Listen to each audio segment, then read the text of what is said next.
आपको क्या लगता है कि क्या एआई टूल्स क्रिएटिविटी को पुश करते हैं या इंसान को लेजी बना रहे हैं? लेज़ी तो बना रहा है, लेकिन स्मार्ट पीपल की चॉइस होती है लेज़ी बनना। ग्राफिक डिज़ाइनिंग कितनी हार्ड है? बहुत ज़्यादा हार्ड है, समझते ही नहीं है। हायरार्की उन्हें नहीं पता, सिमेट्री उन्हें नहीं पता, बैलेंस, हार्मनी उन्हें कुछ नहीं पता। बस उनको डिज़ाइन बनाने से मतलब है कि आजकल टेम्पलेट्स प्रोवाइड किए जा रहे हैं। तो जब तक आप उसमें अपने इमोशंस नहीं डालोगे, आप क्लाइंट के इमोशंस नहीं समझोगे, ह्यूमन साइकोलॉजी नहीं समझोगे। अब चैट जीपीटी है, चैट जीपीटी को आप जो मर्जी कह दो वो उसका जवाब दे देगा, लेकिन वो इमोशंस के साथ नहीं देगा ना। क्या एआई के जो टूल्स हैं वो ग्राफिक डिज़ाइनर्स को ख़त्म कर देंगे या फिर उनको और पावर प्रोवाइड करेंगे? उसके मन में ये डर रहा कि यार एआई आ गया, अब तो काम ख़त्म है। एआई से बने डिज़ाइन में और ह्यूमन मेड डिज़ाइन में कोई डिफरेंसेस? कुछ वीडियो जो एआई जनरेटेड आती हैं उसमें किसी की फिंगर गायब होती है। अगर आपको प्रॉम्प्ट लिखने आ गए हैं या चीज़ें हैं, जेन एआई के लिए अगर कोर्सेज लेने पड़ रहे हैं तो एआई किस लिए आया? आप एआई को ही कहो ना भाई मेरे लिए प्रॉम्प्ट लिख दे। तो जैसे आज के टाइम पे ग्राफिक डिज़ाइनिंग के लिए ना सबसे ज़्यादा फेमस टूल मुझे ऐसा लगता है कि कैनवा है। हमारे लिए तो कबाड़ा है। कौन सा बेसिक ऐप है या सॉफ्टवेयर है जिसके ऊपर उनको स्किल डेवलप करनी चाहिए कैनवा छोड़ के?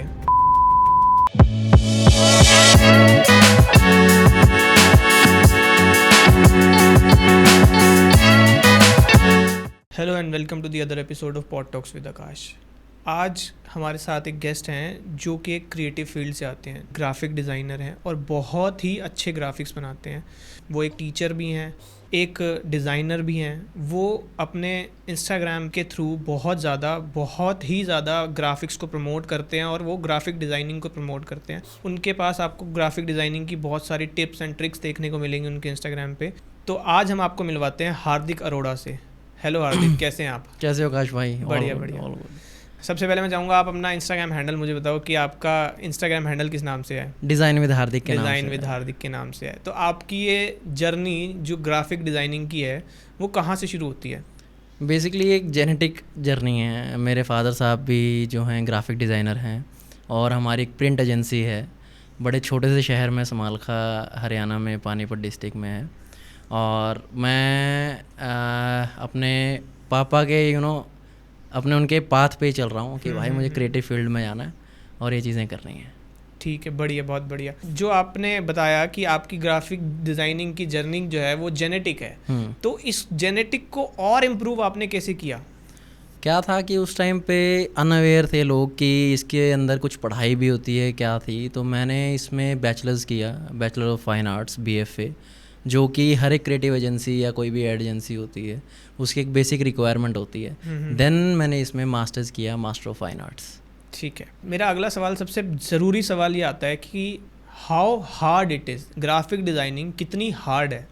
देखो बहुत ज़्यादा हार्ड है, क्योंकि आपको एक कदम रखना है क्रिएटिव फील्ड में।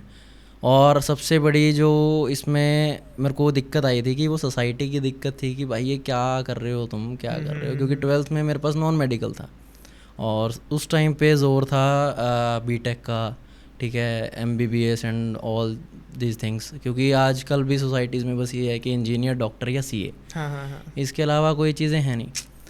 और उस टाइम पे 2016 में जब मैंने 12th पास आउट किया तो एक इसको प्रॉपर, क्योंकि लोग क्या कहते थे इसको ना आप पैशन बना सकते हो, चीज़ें कर सकते हो, लेकिन एक प्रॉपर एक मेन अपनी फील्ड इसको चूज़ करना, तो सबसे बड़ा मेरा चैलेंज वही था कि उसको मैं कैसे ओवरकम करूं।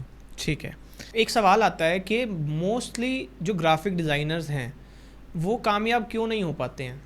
देखो आज के टाइम पे ना मिनिमलिज़म, मैक्सिमलिज़म ज़ोर पे है, ठीक है, लेकिन चीज़ें क्या है कि एक छोटा बच्चा भी होता है ना, वो पहले चलना सीखता है, वो सीधा भागना नहीं सीखता। चलने से मेरा मतलब है कि लोग ना ग्राफिक डिज़ाइनिंग के बेसिक्स, फंडामेंटल्स बिल्कुल मतलब समझते ही नहीं है। हायरार्की उन्हें नहीं पता, सिमेट्री उन्हें नहीं पता, बैलेंस, हार्मनी उन्हें कुछ नहीं पता। बस उनको डिज़ाइन बनाने से मतलब है, क्योंकि आजकल टेम्पलेट्स प्रोवाइड किए जा रहे हैं। बिल्कुल। तो टेम्पलेट्स के ज़ोर पे अगर आप ग्राफिक डिज़ाइनर बनने की सोच रहे हैं तो इससे अच्छा है कि आप फील्ड ही चेंज कर लें। तो आपने जैसे बात करी कि लोगों को जो बेसिक्स ही नहीं पता है सबसे पहले तो, और बात करी हमने कि हार्ड क्यों है, तो क्या अभी जैसे AI ने मार्केट में एंट्री ले ली है तो क्या अभी भी ग्राफिक डिज़ाइनिंग हार्ड है? देखो graphic designing is now powered by AI, okay, ठीक है। तो हम अगर प्रॉपर एआई की तरफ देखें तो एआई आपके आइडियाज़ को, जो आपका टाइम टेकिंग प्रोसेस था उसको कम करने में लगा हुआ है, लेकिन कंसेप्ट जो मेन चीज़ एक डिज़ाइन में होती है, क्योंकि डिज़ाइन सिर्फ एक डेकोरेशन नहीं, वो एक कम्युनिकेशन का ज़रिया है। बिल्कुल। किसी भी क्लाइंट कोई भी सर्विस बेच रहा है, कोई अपना प्रोडक्ट बेच रहा है, तो वो कैसे अपने आप को कम्युनिकेट कर रहा है एक डिज़ाइन के थ्रू, तो वो एआई नहीं सिखाएगा, क्योंकि एआई इज़ स्टिल इमोशनलेस। बिल्कुल। तो जब तक आप उसमें अपने इमोशंस नहीं डालोगे, आप क्लाइंट के इमोशंस नहीं समझोगे, ह्यूमन साइकोलॉजी नहीं समझोगे, तो वो एआई, अब चैट जीपीटी है, चैट जीपीटी को आप जो मर्ज़ी कह दो वो उसका जवाब दे देगा, लेकिन वो इमोशंस के साथ नहीं देगा ना। हाँ हाँ हाँ। तो वो जो चीज़ है, इमोशंस आपके डिज़ाइंस में होना बहुत ज़रूरी है। बिल्कुल। एक सवाल आता है, आपने बोला कि लोग कामयाब नहीं हैं, तो उसके साथ नाकामयाबी के पीछे होता है क्लाइंटेज, क्लाइंट ना होना, काम ही ना होना। तो आपके हिसाब से क्लाइंटेज कैसे पाई जा सकती है या सक्सेसफुल कैसे हुआ जा सकता है? देखो, सबसे पहले तो आपको डिज़ाइन का पर्पस समझना पड़ेगा कि वो डिज़ाइन आपका क्या पर्पस के लिए यूज़ हो रहा है, आपका किस सोशल मीडिया के लिए जा रहा है या प्रिंटिंग के लिए जा रहा है या कहाँ जा रहा है। तो आपको एक तो सबसे पहले वो समझना है। फिर आपका आता है कि आप क्लाइंट को कैसे समझ रहे हैं। अगर आप क्लाइंट को समझ ही नहीं पा रहे हैं, उसकी बेसिक रिक्वायरमेंट ही नहीं समझ पा रहे, आपने ह्यूमन साइकोलॉजी नहीं समझी, आपका वो डिज़ाइन फेल है। आपकी टारगेट ऑडियंस क्या है, आप टारगेट ऑडियंस को नहीं समझ पा रहे। जेनजीज हैं, चीज़ें हैं, आप टायर 1 की सिटी को टारगेट कर रहे हैं, किसको टारगेट कर रहे हैं। तो डिपेंड करता है कि अगर आपके वो बेसिक जो चेक पॉइंट्स हैं, अगर वो आपके ठीक हैं, तो आपको क्लाइंट लाने से कोई नहीं रोक सकता। बिल्कुल। आपके इंस्टाग्राम की हमने शुरू में बात की थी, आपके अराउंड 1 लाख फॉलोअर्स होने वाले हैं उस पर। तो क्या इंस्टाग्राम ने आपको कोई हेल्प किया है क्लाइंटेज लाने में? हाँ, बहुत हेल्प किया है। एक्चुअली मैंने इंस्टाग्राम ही तभी शुरू किया था जब मेरा क्लाइंट ख़त्म हो गया था। ओके। ठीक है, तो मैं दुखी हो गया उस चीज़ से कि यार अब क्या होगा, भाई रोटी तो खानी पड़ेगी। तो मेरा क्या है कि यार अब ना थोड़ा कंटेंट क्रिएट करते हैं और एजुकेट करते हैं लोगों को। मुझे शुरू से शौक था ज्ञान देने का। ठीक है, और जब वो चीज़ें शुरू की, मैंने सीरीज़ चलाई, सारी चीज़ें करी, तो वो एक मेरा पोर्टफोलियो तैयार होता चला गया। और पोर्टफोलियो चाहे आप बिहांस पे रेडी करो, किसी भी सोशल मीडिया पे रेडी करो, ठीक है, वो पोर्टफोलियो काउंट होगा। और उसकी हेल्प से मुझे इंटरनेशनल क्लाइंट्स जुड़े हैं मेरे पास, और बहुत सारे क्लाइंट आए हैं जो logo designing, social media designs and flyers में काफ़ी चीज़ें उसने हेल्प की है। जैसे आपकी मेरी बात हो रही थी, आपने पिछले कुछ ही महीनों में, आपकी जर्नी तो 1 साल की रही है, लेकिन आपने पिछले कुछ ही महीनों में जो है अपने ये 1 लाख फॉलोअर्स पूरे किए हैं। तो मैं जानना चाहूँगा कि आपके हिसाब से किन चीज़ों का मेजर ध्यान रखना चाहिए अपने इंस्टाग्राम को ग्रो करने के लिए एज अ ग्राफिक डिज़ाइनर? देखो, आपने ना बहुत सारी प्रोफाइल्स देखी होंगी जिनकी ना रीच बहुत अच्छी होगी, लेकिन आप जब उनके फॉलोअर्स के काउंट में जाएंगे तो वो 3-4 हज़ार, 5 हज़ार, 6 हज़ार तक रुके हुए हैं। वो इसलिए है क्योंकि आप एंटरटेन तो कर रहे हैं लोगों को, लेकिन आप वैल्यू एडिड चीज़ें नहीं दे रहे। ओके। अब बंदा आपके पास क्यों रुकेगा? जब आप उसको किसी चीज़ के बारे में बताओगे, कुछ सिखाओगे, या उस बंदे को आपकी होप होगी कि यहाँ से मुझे कुछ सीखने को मिलेगा। बिल्कुल। या कुछ यहाँ पे, अब इंडियन मार्केट एक ही चीज़ पे चलती है, डर के उस पर। ठीक है, अब यहाँ पे क्या डर है कि यार सीखना है मुझे, अब कहाँ से सीखें, किसी को कुछ नहीं पता। तो वो सीखेगा किससे? यही कुछ चंद चैनल्स हैं जो एक ऑर्गेनिकली चीज़ें सिखा रहे हैं, क्योंकि इंस्टाग्राम पे बहुत सारे लोग हैं जो मतलब एक चीज़ पढ़ेंगे और फिर उसके बाद उसको ज्ञान तो दे देंगे, लेकिन उनको प्रैक्टिकल नॉलेज नहीं है। बिल्कुल बिल्कुल बिल्कुल। तो जिसके पास अगर प्रैक्टिकल नॉलेज नहीं है तो भाई उसको तो चाहे तुम अनफॉलो भी कर सकते हो लेकिन जो एक इंस्टाग्राम का एक चीज़ है, आप वैल्यू एडिड चीज़ें देंगे तो लोग आपको फॉलो ज़रूर करेंगे। ठीक है हार्दिक जी, हमने ये बात करी आपकी जर्नी की, आपके इंस्टाग्राम की। आज का जो हमारा मेन चीज़ है, हम उसकी तरफ आते हैं कि क्या एआई ग्राफिक डिज़ाइनिंग या ग्राफिक डिज़ाइनर को रिप्लेस कर पाएगा, या फिर ग्राफिक डिज़ाइनर्स एआई को यूज़ करके अपने आप को अपस्केल कर लेंगे, या फिर जो लोग ग्राफिक डिज़ाइनिंग में एआई यूज़ नहीं कर रहे हैं तो क्या वो अपने आप को डाउन स्केल कर लेंगे। इससे रिलेटेड मैं आपसे सवाल करने वाला हूँ, कुछ चीज़ें हैं आज हम उसके ऊपर डिस्कस करने वाले हैं। ठीक है, तो मेरा सबसे पहला सवाल बनता है कि क्या एआई के जो टूल्स हैं वो ग्राफिक डिज़ाइनर्स को ख़त्म कर देंगे या फिर उनको और पावर प्रोवाइड करेंगे? देखो, 2 तरह के डिज़ाइनर्स हैं। जो टेक के साथ इवॉल्व हो गया, ठीक है, अगर उसने खुद को अडेप्ट कर लिया एआई के साथ, तो वो तो बहुत बढ़िया चलेगा, उसका फ्यूचर ब्राइट है। लेकिन अगर उसके मन में ये डर रहा कि यार एआई आ गया, अब तो काम ख़त्म है, हाँ, ठीक है, तो वो मरेगा, डर आपको मारेगा। आप एआई को यूज़ करके अपने डिज़ाइंस की इम्प्लीमेंटेशंस, आप कैसे डिज़ाइंस को एग्जीक्यूट कर रहे हैं, आप कोई ग्राफिक क्रिएट करना चाहते हैं, आप उसकी हेल्प लीजिए ना, आप उसको डर के उससे देख ही क्यों रहे हैं। बिल्कुल। तो एआई ख़त्म नहीं कर रहा है, एआई आपको इवोल्व कर रहा है, चीज़ें बदल रही हैं, तो आपको बदलना ज़रूरी है, वरना जैसे नोकिया फ़ोन का हाल हुआ है वो ख़त्म हो गया। हाँ, तो चीज़ें चेंज करना ज़रूरी है, वरना आप रह जाएंगे फिर। बिल्कुल। आपको क्या लगता है कि एआई से बने डिज़ाइन में और ह्यूमन मेड डिज़ाइन में कोई डिफरेंसेस आप इजीली पकड़ सकते हैं? क्या कोई ऐसे डिफरेंसेस हैं जो कि आप आसानी से देख सकते हैं, नोटिसेबल हैं? हाँ देखो, अब काफ़ी एआई आ चुके हैं जो हाइपर रियलिस्टिक इमेजेस बना रहे हैं, उनमें जो चीज़ है डिफरेंस करना मुश्किल है, लेकिन जिनको पता है ना, जो इस फील्ड में हैं और काफ़ी टाइम से हैं, जो चीज़ें ऑब्ज़र्व कर रहे हैं, उनको पता है कि यार ये एआई वाली चीज़ें हैं। कंसेप्चुलाइजेशन पहले भी थी, चीज़ें क्रिएटिव पहले भी बनती थी, अब उनमें डिफरेंस करना आज के टाइम पे थोड़ा सा मुश्किल है, ठीक है।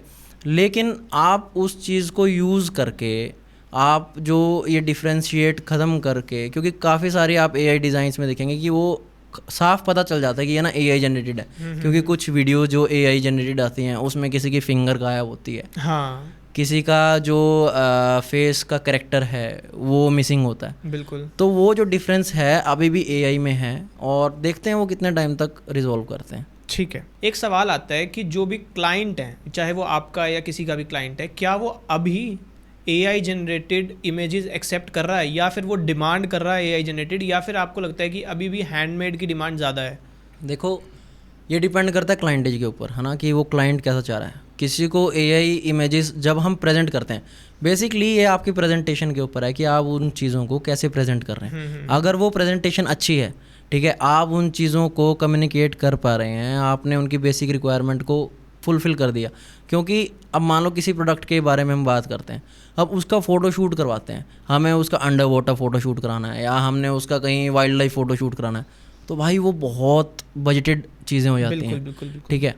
अब मान लो क्लाइंट को चाहिए वैसा काम, तो हम उसको, अगर आपको प्रॉम्प्ट लिखने आ गए हैं या चीज़ें हैं, ठीक है, तो आप उसको एआई की हेल्प से बड़े आराम से दे सकते हो, क्योंकि उसमें जो कैंपेन की कॉस्टिंग है, अगर वो कम भी चाहता है तो आप उसको उस चीज़ में फुलफ़िल करके दे सकते हो। बिल्कुल।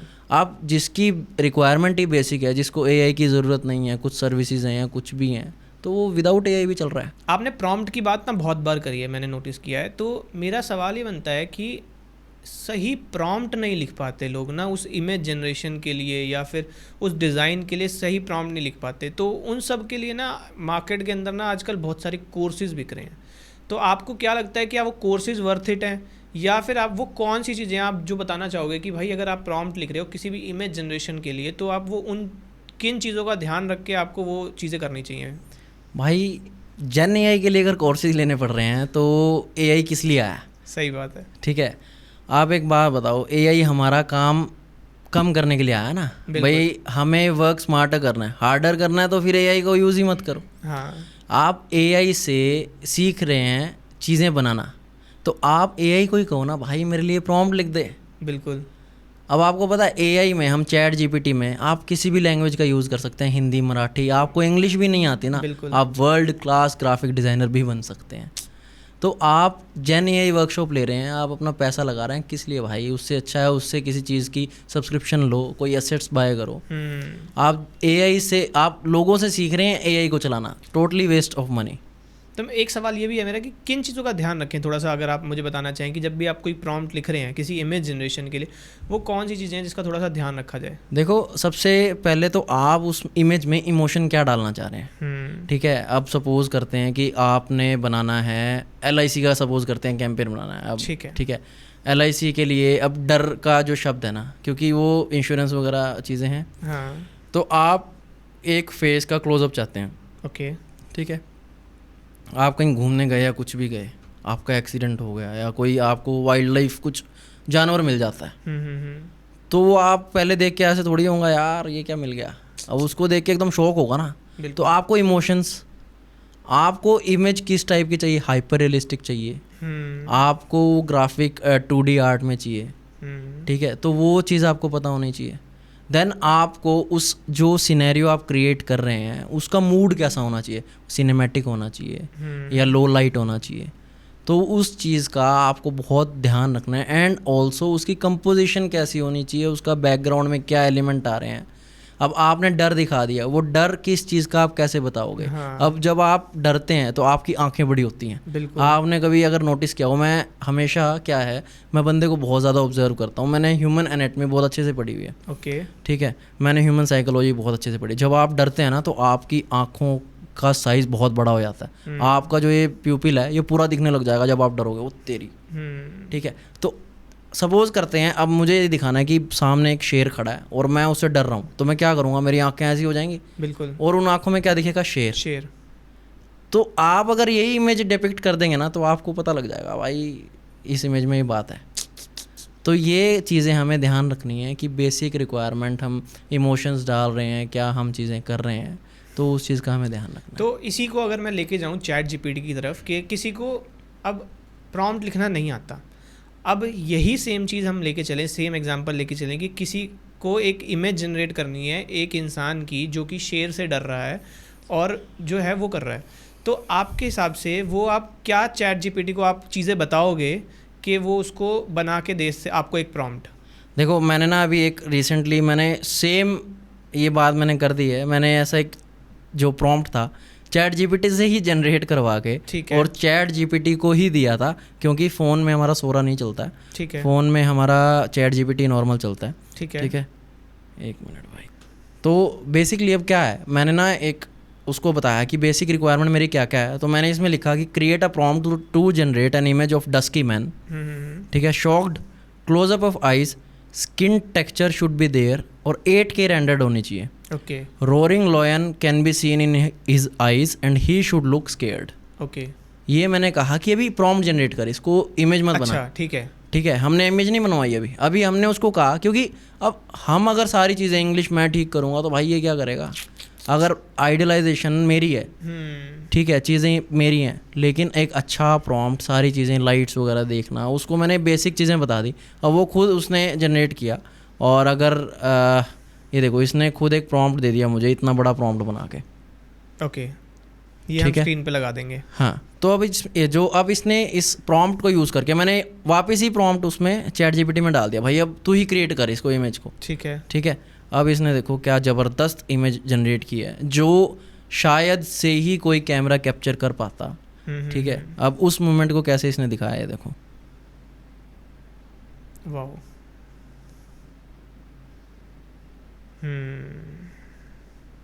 ठीक है, तो बहुत सारी चीज़ें हैं जो हम इसको इसकी हेल्प से कर सकते हैं। और भाई प्रॉम्प्ट लिखना कोई ज़रूरी नहीं है कि आपको आता ही हो, एआई किस लिए है ना, एआई को यूज़ करो। बिल्कुल बिल्कुल बिल्कुल बिल्कुल, बहुत बढ़िया था। कुछ चीज़ें और मैं जानना चाहूँगा आपसे, जैसे कि है टॉप 3 एआई टूल्स जो हर ग्राफिक डिज़ाइनर को यूज़ करने चाहिए। देखो, कॉपी राइटिंग, स्क्रिप्टिंग के लिए आप चैट जीपीटी यूज़ कर सकते हैं। ओके। इमेज जनरेशन के लिए मैं अभी यूज़ कर रहा हूँ या तो फायरफ्लाई, एडोबी, या यूज़ कर रहा हूँ मैं सोरा। ठीक है, ठीक है, सोरा में आप अब वीडियो भी बना सकते हैं, इमेजेस भी जनरेट कर सकते हैं। ठीक है, चैट जीपीटी, सोरा प्लस आपका एडोबी फायरफ्लाई। एंड अगर आपको वीडियोस जनरेट करनी है तो आजकल फ्री पिक पे भी मॉडल्स आ गए हैं एआई के, वो सारे इंटीग्रेट करके एक मॉडल दिखाता है। देन अगर आपको ऑडियो जनरेट करनी है तो 11 लैब्स है, तो आप उससे अपनी ऑडियो जनरेट कर सकते हैं। तो ये कुछ बेसिक रिक्वायरमेंट हैं जो एक ग्राफिक डिज़ाइनर को आने चाहिए। इसके बाद तो मिड जर्नी और ये सारी चीज़ें हैं। आजकल हाईलैंड करके एक एआई है, वो भी काफ़ी अच्छा आ रहा है। तो ये तो अब आएंगे, मार्केट खुल चुकी है, ओपन टू ऑल, तो ये चीज़ें आएंगी, ये तो जितना डेवलप होती जाएंगी। लेकिन बेसिक चीज़ें जो हैं, चैट जीपीटी, सोरा, एडोबी फायरफ्लाई, देन अब तो एडोबी ने भी इमेज टू वीडियो मॉडल दे दिया है। बिल्कुल, तो वो सारी चीज़ें उनको आनी चाहिए। तो जैसे आज के टाइम पे ग्राफिक डिज़ाइनिंग के लिए ना सबसे ज़्यादा फेमस टूल मुझे ऐसा लगता है कि कैनवा है। बहुत ओवर रेट कर दिया है कैनवा को, मुझे ऐसा लगता है कभी कभी ना। तो आपको क्या लगता है कि कैनवा आपके डिज़ाइंस में किसी तरह की हेल्प करता है या फिर कोई डिस्टर्बेंस क्रिएट करता है? भाई आज तक जो मुझे कैनवा चलाने वाला मिला, आप मेरे ना इंस्टाग्राम पे अगर आप देखेंगे, कहीं मेरे कमेंट्स पढ़ेंगे, तो कुछ भी मैं अटपटी चीज़ देखता हूँ ना, मैं उस पर सीधा ये लिखता हूँ, ये तो कैनवा यूज़र्स हैं। ठीक है, कुछ भी चीज़ें होती हैं, मतलब जो पापा की परियां हैं या ये चीज़ें हैं, ये कैनवा चला रही हैं। हाँ। ठीक है, मेरा कैनवा से भाई पता नहीं, मुझे तो ये भी नहीं पता कि कैनवा में भाई चीज़ें क्या क्या हैं। ठीक है, देन अब देखो कैनवा क्या है, आपका ना क्रिएटिविटी को बाउंड कर रहा है। बिल्कुल। आप जाते हो, आपको टेम्पलेट मिलता है, आपकी बेसिक रिक्वायरमेंट पूरी हो रही है। जो स्मॉल बिजनेसेस हैं वो कैनवा यूज़ करें, नो प्रॉब्लम। लेकिन आप खुद को एक ग्राफिक डिज़ाइनर कह के कैनवा यूज़ कर रहे हो तो कोई सेंस नहीं है उस बात का। ठीक है, आप क्योंकि आप जाएंगे कैनवा खोलेंगे, टेम्पलेट मिलेगा, आपका कंसेप्ट कहाँ है, आपका सिग्नेचर लुक कहाँ है? जब तक आपका सिग्नेचर लुक नहीं आएगा, चीज़ें नहीं बनेंगी, तो वो डिज़ाइन बेचना यार ये तो हर कोई कर रहा ना। तो आप एक ग्राफिक डिज़ाइनर नहीं, आप एक कंप्यूटर ऑपरेटर हो जो एक नॉर्मली कैनवा को चलाना जान गया, ठीक है, और वो यूज़ कर रहा है और अपने डिज़ाइन बेच रहा है वही 100-200 रुपये में। That's it. इसमें मेरा एक सवाल था कि वाई नॉट कैनवा, बट आपने बहुत अच्छे से उसको ऑलरेडी एक्सप्लेन कर दिया कि भाई क्यों नहीं कैनवा। हाँ, कि कैनवा ख़त्म कर रहा है यार, कैनवा से बाहर निकलो। कैनवा से बाहर निकलोगे बहुत सारी चीज़ें हैं, ठीक है, आप कैनवा यूज़ करते हो, कैनवा यूज़ करके भी आपकी बेसिक चीज़ें, आपकी बेसिक फंडामेंटल्स आपको नहीं पता, फिर भी आप नहीं कर पा रहे। मतलब इतना हैंडी टूल, ठीक है, आप लोगों के लिए हैंडी है, हमारे लिए तो कबाड़ा है। ठीक है, तो आप ऑडियंस को सबसे पहले ये क्या बताना चाहोगे कि वो कौन सा बेसिक ऐप है या सॉफ्टवेयर है जिसके ऊपर उनको स्किल डेवलप करनी चाहिए कैनवा छोड़ के? फोटोशॉप बहुत ज़्यादा ना एक वर्सेटाइल टूल है, ठीक है। हालांकि आप जो प्रिंट चीज़ें हैं आप वो फोटोशॉप पे थोड़ा सा उसके लिए बचें, लेकिन अगर आप डिजिटली जा रहे हैं, देखो फोटोशॉप में बहुत सारे अभी भी ऐसे टूल्स हैं जिनको आप यूज़ करके आप कोई नया बटन दबाएंगे ना, कोई नया इफेक्ट ही आ जाएगा। हाँ, ठीक है, आप कुछ अलग चीज़ें कर लेंगे और नई चीज़ आ जाएगी। कहाँ है ये कैनवा में? ठीक है, वो कैनवा में वही चीज़ें हैं, वही करते रह रहे हैं, तो आगे कहाँ बढ़ रहे हैं? आपका ग्रोथ कहाँ है? अगर आपने यहीं तक रहना है तो कैनवा आपके लिए ठीक है। आपने 100-200 रुपये में आपका ये आ रहा है कि ठीक है मैं 15-20 हज़ार रुपये कमा पा रहा हूँ, तो चलाओ कैनवा। अब आपने देखा कि बहुत सारे डिज़ाइंस हैं जो मतलब अलग ही लेवल के होते हैं, कैनवा पे थोड़ी बनते हैं मेरे भाई। बिल्कुल। ये एडोबी फोटोशॉप क्यों इतना अच्छा है, क्यों इसके पीछे लोग भाग रहे हैं, क्यों इसकी क्लासेस हैं, क्यों हैं? तो भाई ये आपके लिए ये मान लो डिज़ाइन वर्ल्ड का हीरा है। ठीक है, अगर एआई सब कुछ बना रहा है तो डिज़ाइन सोच का क्या फ्यूचर है? देखो एआई ना आपको आपके आइडियाज़ को, सपोज़ करते हैं हम एक मैनिपुलेशन करनी है। मैनिपुलेशन में क्या है कि आप इमेज ब्लेंड करना चाहते हैं, एक इमेज आपने कहीं से उठाई, दूसरी कहीं से उठाई। अब उसमें ना बड़ा टाइम लगता था चीज़ें करने में, क्योंकि आपको लाइट सोर्स मैच करना है, सारी चीज़ें मैच करनी है, कलर मैच करना है, उसका कंपोजिशन बनाना है। तो उस प्रोसेस में आपके 3 से 4 घंटे, और किसी को भी कितना भी टाइम लग सकता है। बिल्कुल, ठीक है, डिपेंड्स कि वो कौन सा टूल या क्या यूज़ कर रहा है। लेकिन अब क्या है कि एआई आ गया, आप उसको प्रॉम्प्ट के ज़रिए लिखिए, और अगर वो इम्प्लीमेंटेशन आपकी डिज़ाइन की सही आती है, आपकी कंपोजिशन ठीक बैठती है, तो आप उसको यूज़ करो ना फोटोशॉप में। ठीक है, ठीक है। अगर आपने अपने फ़ोटोशॉप में अगर मान लो एक चीज़ आपकी बहुत सही आ गई तो आपके 6 घंटे बच गए। अगर आपकी गलत आ गई तो भी 6 घंटे बच गए। समझ रहे हो? अगर वो चीज़ आप करते हुए 6 घंटे वेस्ट करते हो और वो चीज़ नहीं ठीक निकली, तब आप क्या करोगे? सिग्नेचर लुक आपका होना चाहिए, चीज़ें आपकी होनी चाहिए। आप एआई को यूज़ करो कंसेप्ट बनाने में, एग्जीक्यूट करने में, ठीक है। इम्प्लीमेंट आप अपनी सिग्नेचर लुक वाली करो। तो मेरा सवाल आता है कि आज के टाइम में डिज़ाइन सेंस इंपॉर्टेंट है या टूल मास्टरी इंपॉर्टेंट है? देखो दोनों ज़रूरी हैं। अगर आप डिज़ाइन में देखें तो ग्राफिक्स एक रोल अच्छा प्ले करता है, और ग्राफिक अच्छा बनाने के लिए आपको टूल मास्टरी होना ज़रूरी है। ठीक है, दोनों चीज़ें अलग अलग नहीं चल सकती, दोनों एक दूसरे से सिंक्ड हैं। अगर आप एक अच्छा ग्राफिक जनरेट करना चाहते हैं तो आपको टूल मास्टरी आना चाहिए। बिल्कुल। और अगर आप फिर ग्राफिक डिज़ाइन करना चाहते हैं तो आपको ग्राफिक डिज़ाइन के बेसिक्स पता होने चाहिए, चीज़ें पता होनी चाहिए, डिज़ाइन का सेंस आना चाहिए। भाई कौन सी चीज़ आप कैसे हायरार्की में ला रहे हो, क्या आपको कम्युनिकेट करना है। Design is not just a decoration, आपको वो कम्युनिकेबल बनाना पड़ेगा और उसके लिए डिज़ाइन सेंस ज़रूरी है। बिल्कुल। आपको क्या लगता है कि क्या एआई टूल्स क्रिएटिविटी को पुश करते हैं या इंसान को लेज़ी बना रहे हैं? देखो ये ना हम लॉटरी खेलते हैं ना बचपन में जो निकलता था तो ये ना लॉटरी वाला काम है।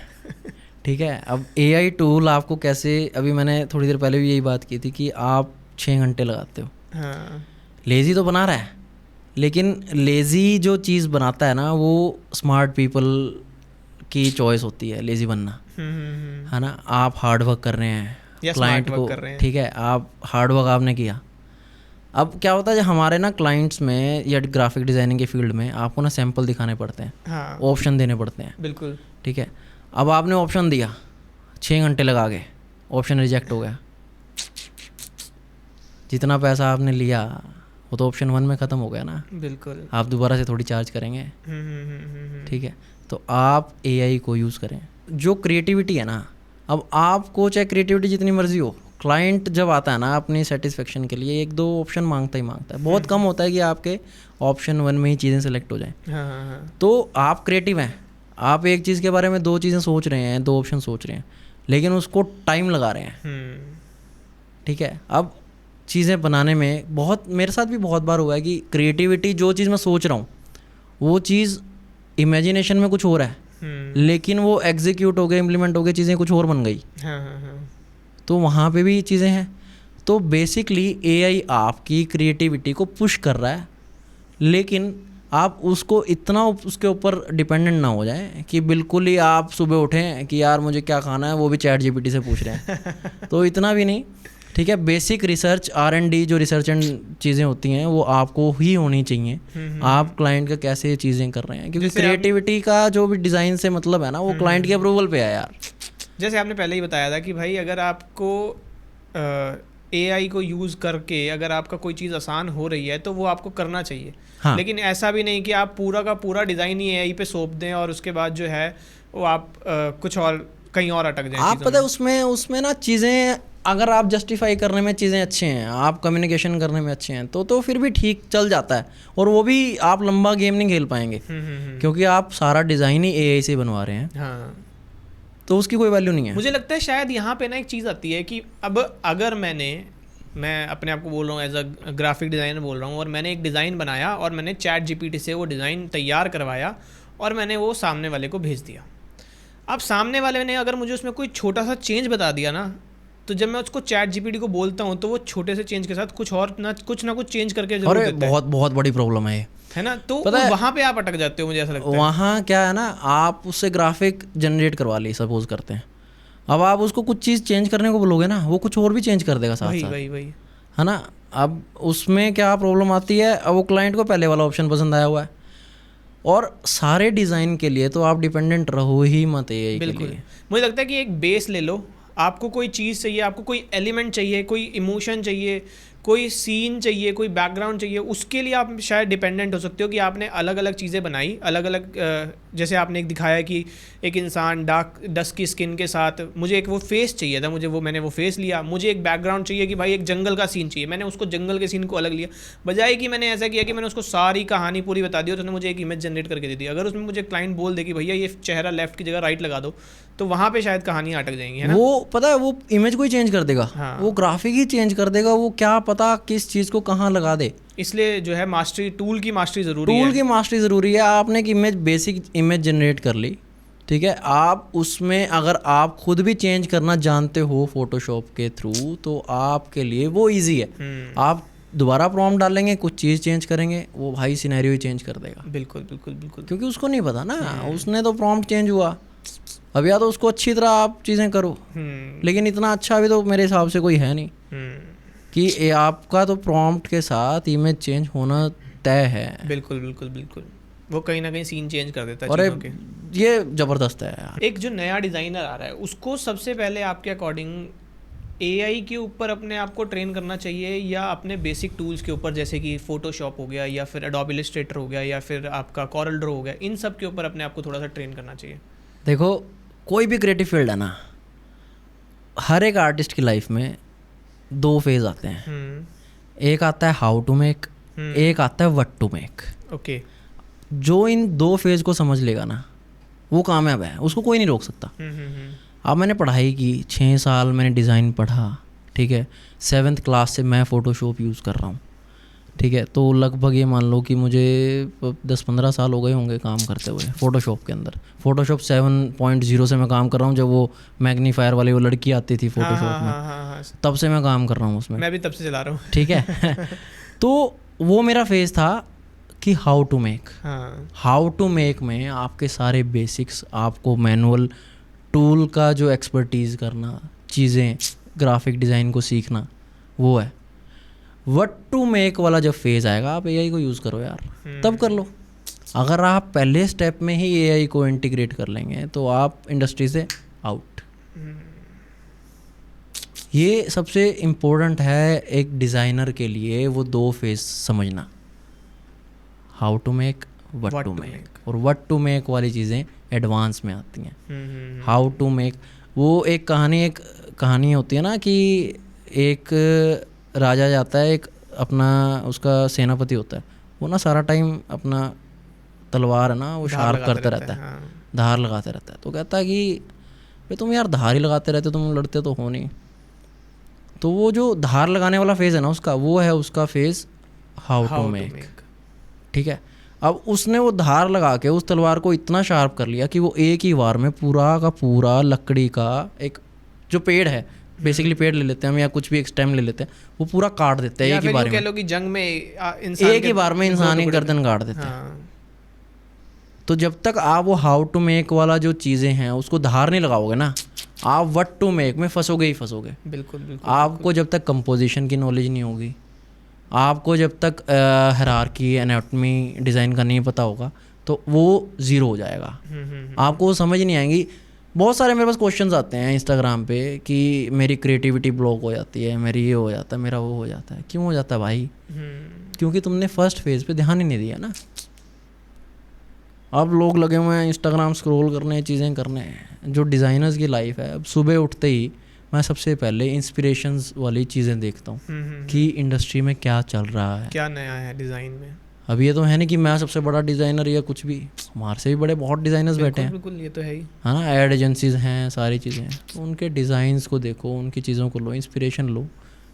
What to make, how to make सबसे इम्पोर्टेंट है। ये फेज़ समझने बहुत ज़रूरी है। आपने जैसे बोला ना कि अभी के कुछ सवाल आपको आते रहते हैं ऑडियंस की तरफ से आपके, तो मैं चाहूँगा कि कुछ ऐसे कॉमन क्वेश्चंस को आप मेरे साथ डिस्कस करें, अभी हमारी ऑडियंस के साथ डिस्कस करें कि लोगों को क्या मेजर इश्यूज़ आते हैं, क्या मेजर दिक्कतें आती हैं जो आपसे वो सवाल करते हैं। सबसे बड़ा जो एक आता ना कि क्लाइंट नहीं मिल पा रहे, जिसके ऊपर हमने बात की है। ठीक है। क्लाइंट नहीं मिल पा रहे हैं क्योंकि आपने अपना सिग्नेचर लुक नहीं बनाया, आप टेम्पलेट्स पे चलते रहे, आपको स्क्रैच से काम करना नहीं आता।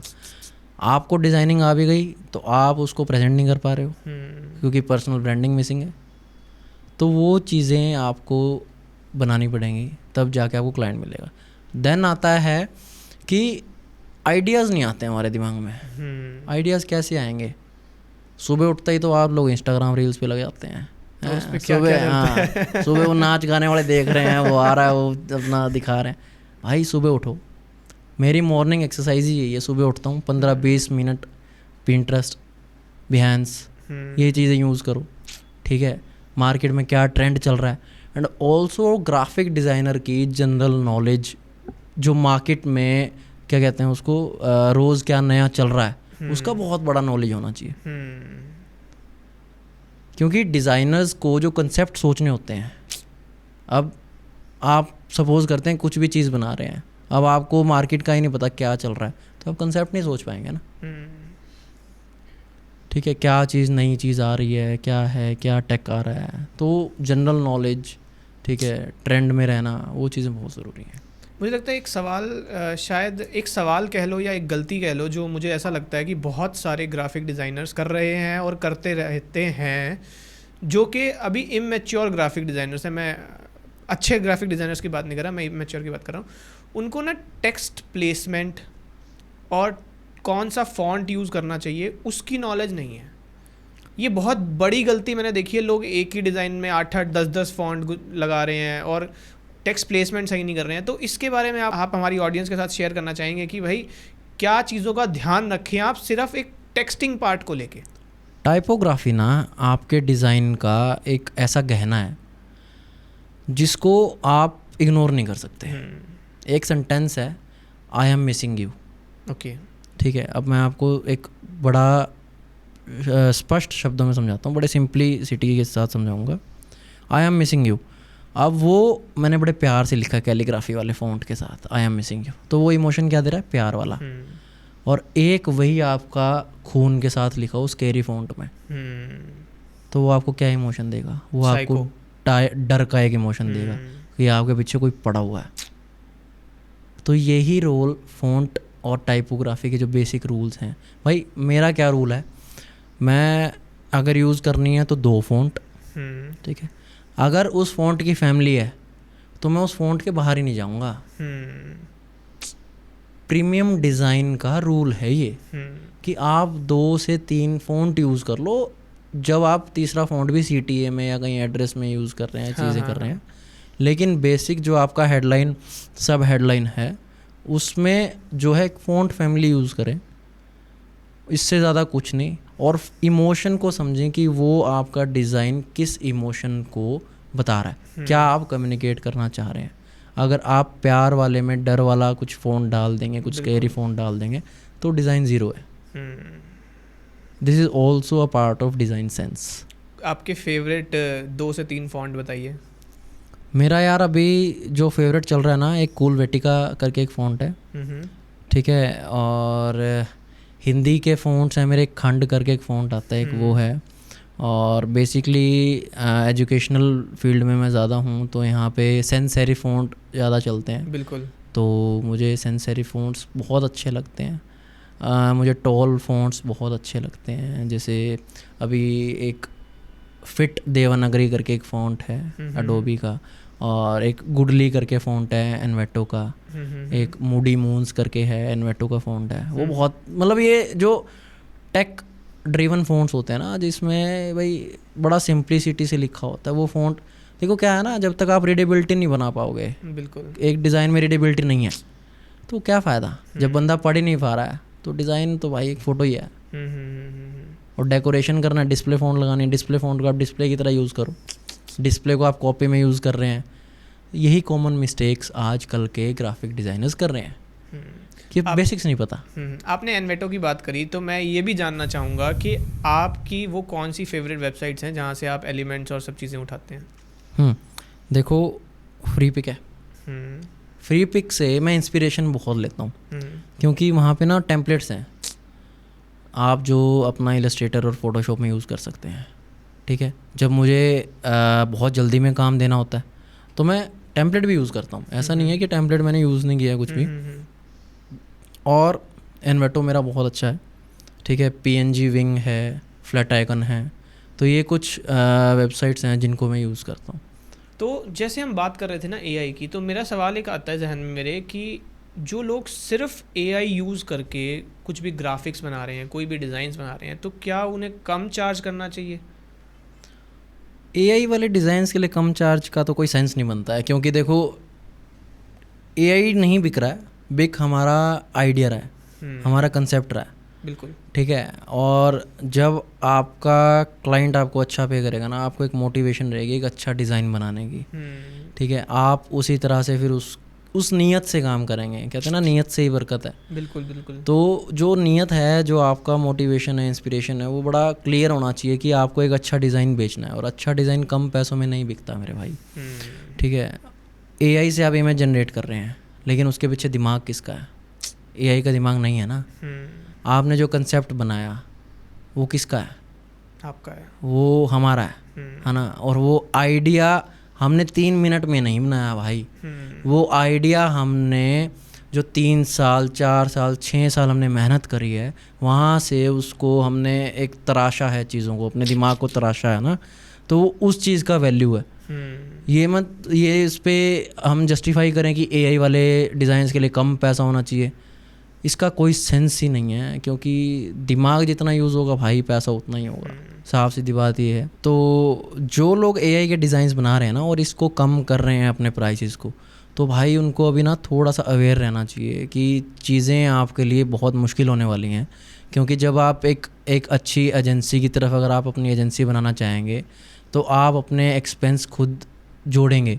तो इस प्राइस पे अगर आप प्राइस कम कर रहे हैं तो आप एक्सपेंसेस नहीं उठा पाएंगे, क्योंकि जब आप एजेंसीज बनेंगे आपको सब्सक्रिप्शंस लेने होंगे, एसेट्स खरीदने होंगे, तो वो 200-300 रुपये में चीज़ें नहीं आएंगी।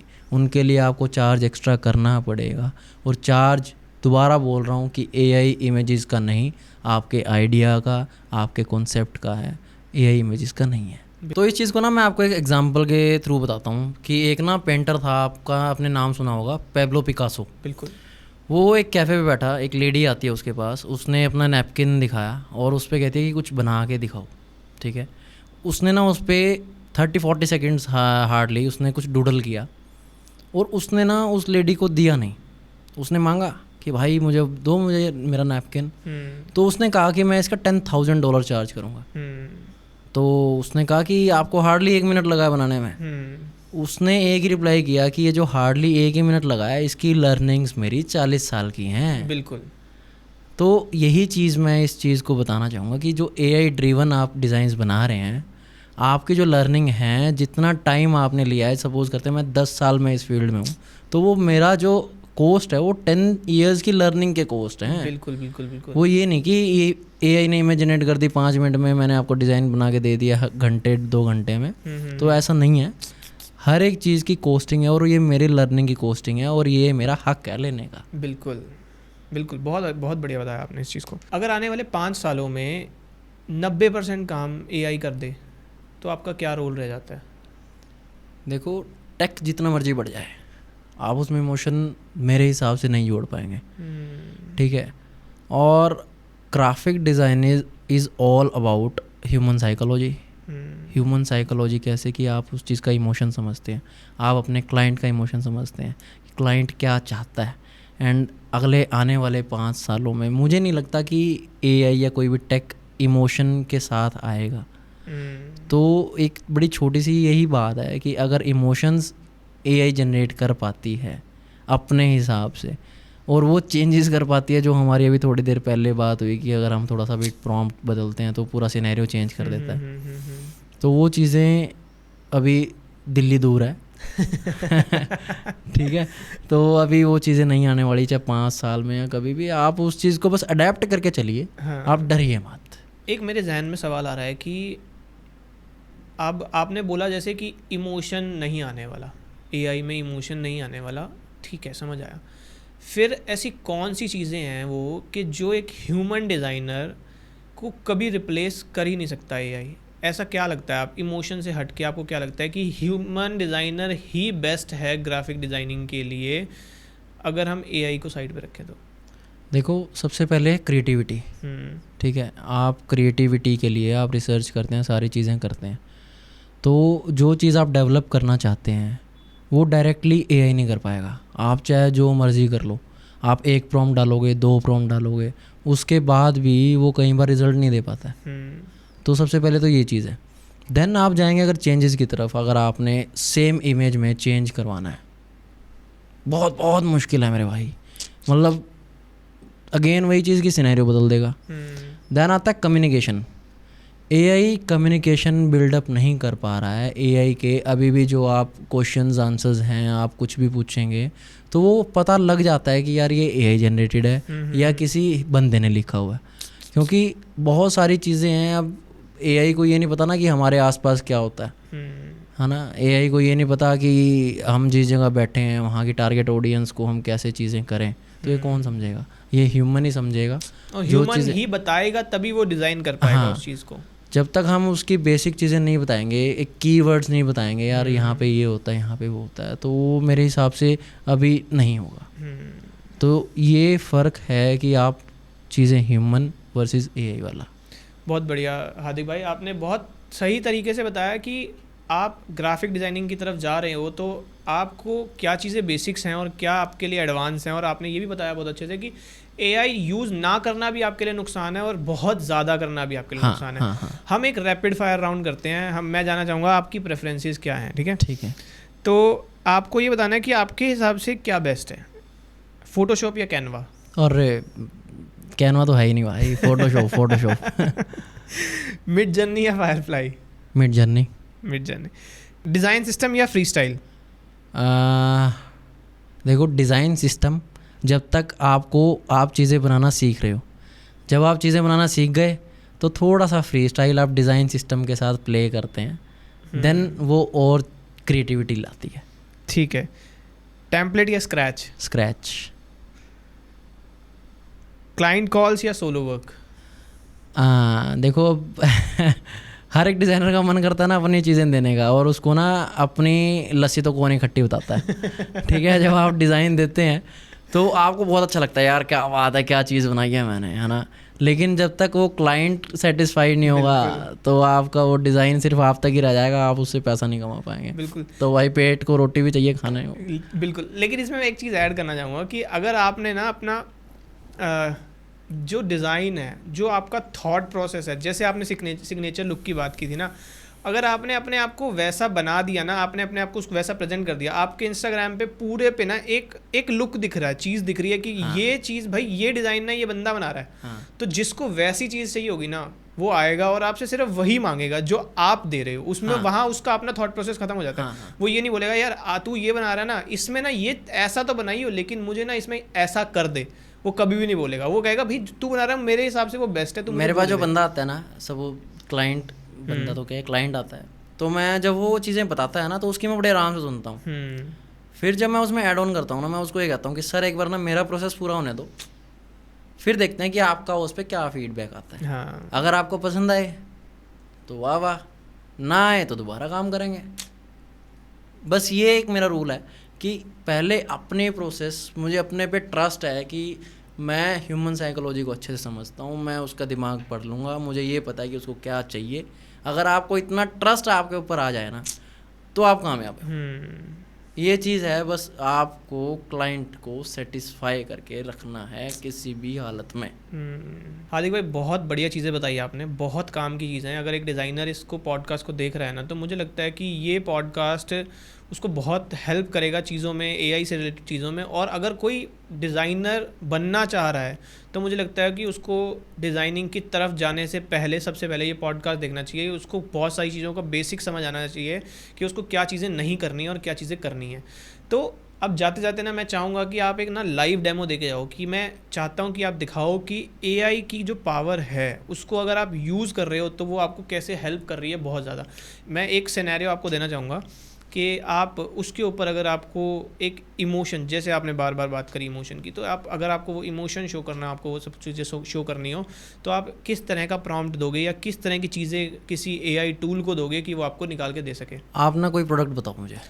अगर हम बात करें कि मैं ऐसा प्रोडक्ट देना चाहता हूँ कि जो ना कॉमन ना हो, तो हाँ, टेबल को देख के मुझे याद आया कि अगर हम बात करें एक प्लाई बोर्ड की, प्लाई बोर्ड को जब कोई लेने जाता है ना तो हमेशा ना वो कहते हैं कि इसकी स्मूथनेस देखो जी, इसकी स्मूथनेस से पता लगेगा आपको कि अगर ज़्यादा खुरद रहा है तो लो क्वालिटी है और स्मूथनेस अच्छी है तो हाई क्वालिटी है।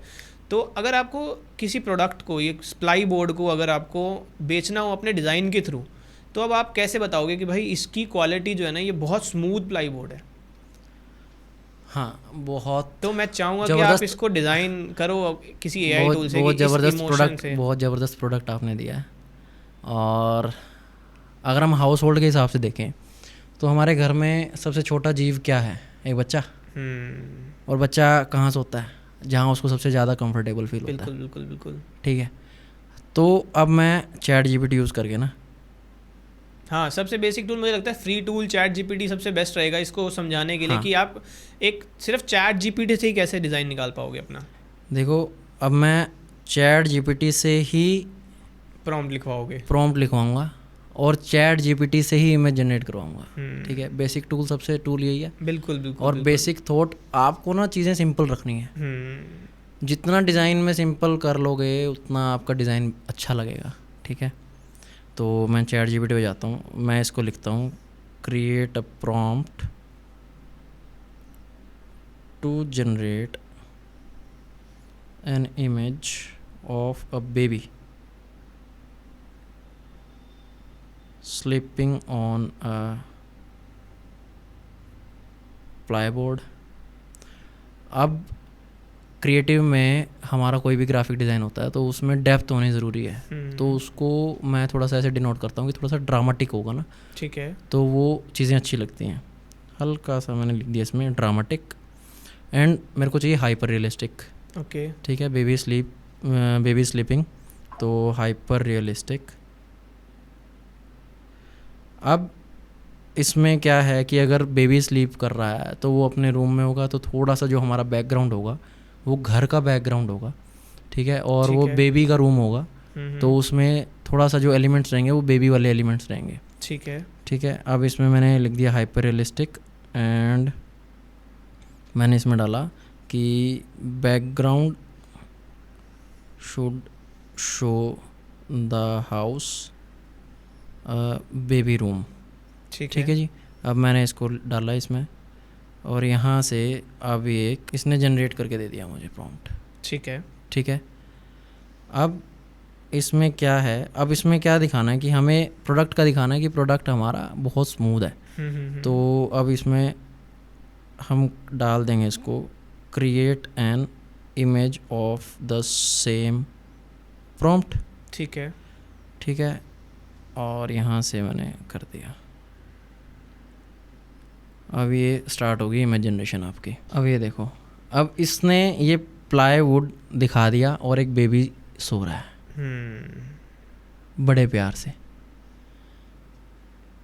इस चीज़ को हम अब फर्दर अपने डिज़ाइन में अब यूज़ आप करेंगे। इसको अपने हिसाब से कैसे इसको मैनिपुलेट कर सकते हैं, इसमें कलर ग्रेडिंग कर सकते हैं, वो आपके ऊपर डिपेंड करता है।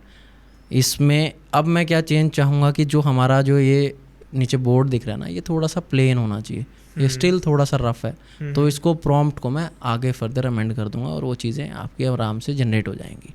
ठीक है, it's all about idea and it's all about concept कि आपने कैसे सोचा कि बच्चा कहाँ सोता है, बच्चा कैसे सोता है, और घर का सबसे डेलिकेट जो एक जीव है वो एक छोटा सा बच्चा ही होता है। हाँ, और ये डिज़ाइन अगर आप इसको अच्छे से इसका स्क्रिप्ट लिख के, इसकी अच्छी सी कॉपी लिख के डिज़ाइन बनाएंगे तो it will approve. Thank you so much Hardik भाई, बहुत बहुत बढ़िया पॉडकास्ट गया है ये, बहुत इंटरेस्टिंग था, बहुत सारी नॉलेज मिली। इससे पता लग रहा था कि जो आपने मुझे बात की थी ना बाहर की, आपको एक क्रेज़ है लोगों को सिखाने का, वो सिखाने का क्रेज़ ना इस पॉडकास्ट में पता लग रहा है। जिस तरीके से आपने चीज़ों को एक्सप्रेस किया ना, तो वो बहुत बढ़िया था भाई। Thank you so much for coming यार।